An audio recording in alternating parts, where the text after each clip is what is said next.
Good morning. It is Monday morning, day number 11 um,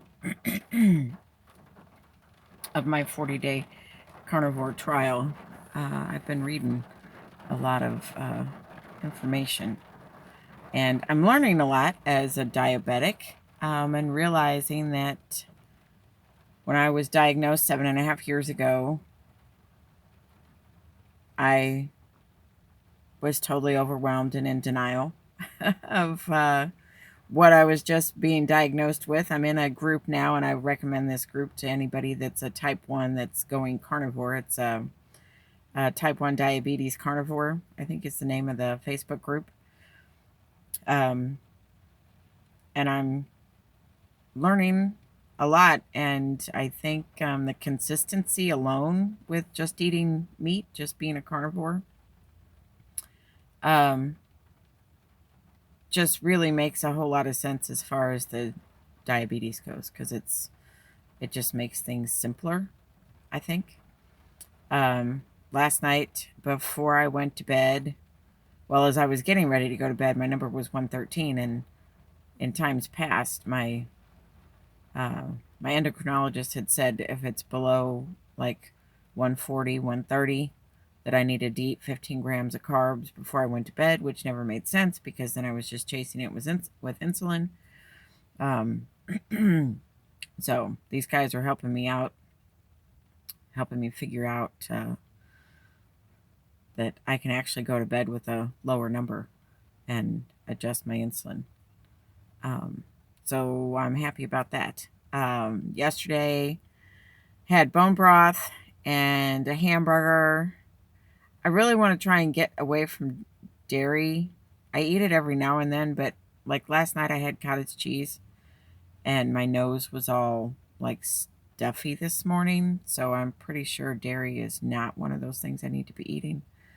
Um, Other than that, I feel good. I have more energy. I love my bone broth. That's, I think, as, has to be a constant, um, because I just feel like I get so much nourishment from it. I know in this group I'm learning that a lot of people have trouble with histamines, and I don't know if that's everybody across the board tends to have problems. I used to, my face would get red, and I had no idea what it was until I started reading.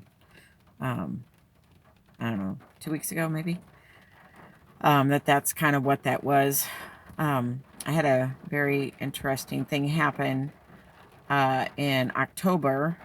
I was stung by one of our bees. I'm a beekeeper.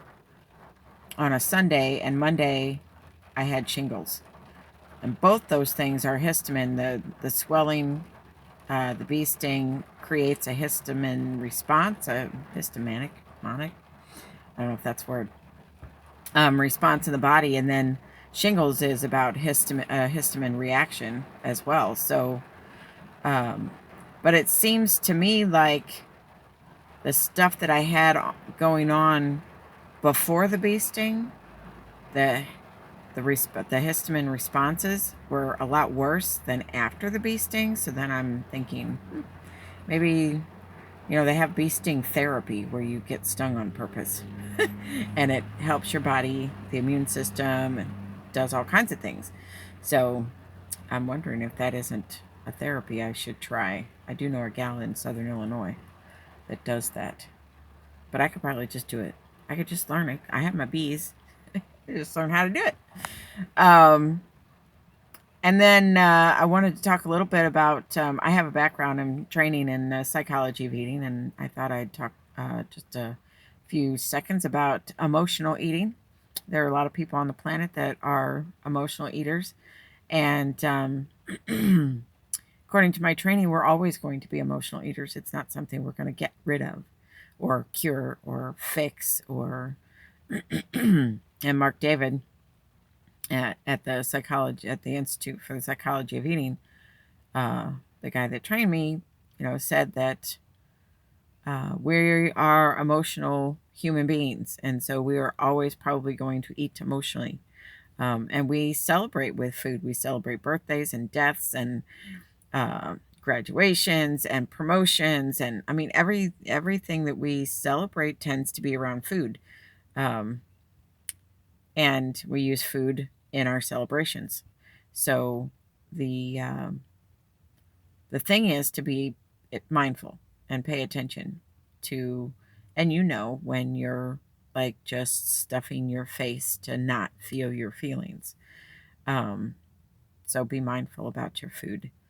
And I'm feeling good on day 11, and I'm looking forward to the other changes that are going to happen um, in the future here. And as I continue doing this, I read, I think it was in the Women Carnivore Tribe group, a gal that planned on doing it for 90 days, and now she's on 105 days, and she doesn't want to stop eating because she feels so good. So I'm looking forward to day 100. I'm looking forward to day 40. That's my first goal. So, all right, everybody have a good day. I will see you later.